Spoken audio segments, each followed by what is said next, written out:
Ele era o tipo de pessoa que sempre andava na moda. Sua personalidade agradável e brilhante fazia dele um homem muito charmoso e atraente. Em um determinado ponto de sua vida, ele chegou a se casar com 3 mulheres desconhecidas ao mesmo tempo. Mal sabiam que ele ficaria conhecido como o primeiro assassino em série documentado da América. E aí, já sabem quem é?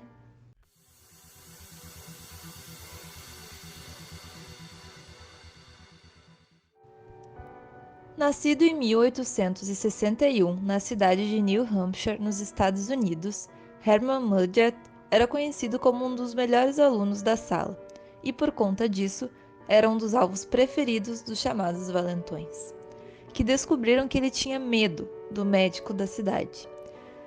Para pegar uma peça no garoto, eles o obrigaram a invadir o laboratório do doutor e ficar frente a frente com um esqueleto. Especula-se que ali nascia seu fascínio pela morte. Em 1882, ele entrou na Universidade de Michigan, onde se formou em medicina. No seu período como estudante, trabalhou no laboratório de anatomia. Além disso, Herman também tinha um jeito peculiar de ganhar dinheiro. Ele roubava cadáveres dos cemitérios locais e vendia ilegalmente para sua faculdade. Ainda, ele admitiu usar os corpos para fraudar empresas de seguro de vida. Depois que se formou, Mudgett passou os anos seguintes vivendo como um andarilho, trocando constantemente de cidade, emprego e até mesmo de esposas. Ao se estabelecer em Illinois em 1885, ele adotou o nome de Henry Howard Holmes, nome pelo qual ficaria conhecido pelo resto de sua vida. Lá conseguiu emprego em uma farmácia, usando todo o seu conhecimento em medicina e sua incrível capacidade de encantar a todos aqueles que o conheceu. Holmes era um tipo de pessoa aparentemente agradável. Em determinado ponto de sua vida, ele chegou a se casar com 3 mulheres desconhecidas ao mesmo tempo. Em contraponto de seus talentos notáveis, Holmes tinha fama de ser um péssimo pagador, e isso fez com que ele fizesse sua primeira vítima fatal, justamente a dona da farmácia onde ele trabalhava, Elizabeth Holton. Com a morte de seu marido, a viúva foi convencida a vender o seu próprio negócio para ele. Porém, a falta de pagamento fez com que a senhora acionasse seus advogados. Logo depois, ela sumiu e nunca mais foi vista. Em seguida, o rapaz dedicou-se a seu projeto mais ambicioso, a construção de um castelo. O gigantesco prédio de 3 andares seria construído em um terreno vazio que ele comprou do outro lado onde ficava a farmácia. A estrutura era enorme, contendo mais de 100 quartos e se estendendo por quase um quarteirão inteiro. Chicago era uma cidade em ascensão no final da década de 1880, e novas construções estavam surgindo por todo esse trecho do meio-oeste americano. Uma das curiosidades da construção é que as equipes de engenheiros eram substituídas constantemente. A estratégia serviu para que somente Holmes soubesse cada detalhe da planta do local. O primeiro andar era um bloco inteiro de fachadas de lojas, das quais ele poderia alugar para uma enxurrada de novos negócios que abririam na cidade. Já o terceiro andar conteria apartamentos para a crescente população da região, que, sem saber, se tornariam as vítimas de Holmes.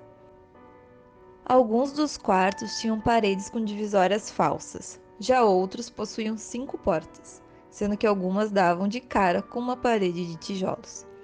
Muitos dos recintos escondiam embaixo das tábuas do assoalho uma tubulação que servia para levar os corpos até o porão, onde o homem dissecava, queimava e esfolava suas vítimas.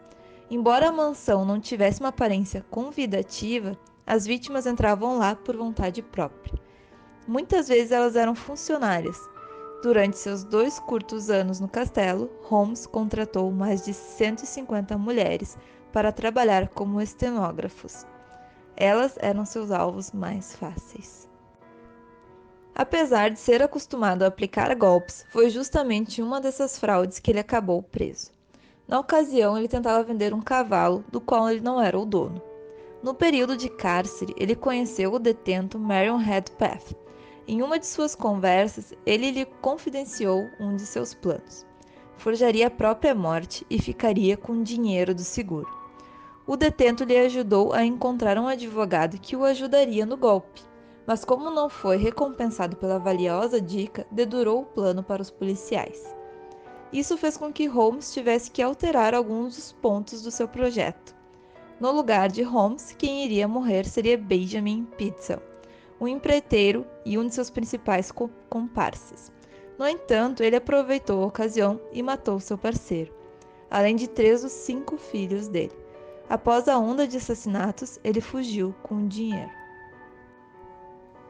Apesar de ter saído bem-sucedido desse plano mirabolante, Holmes entrou na mira da polícia por conta da denúncia feita por Redpath.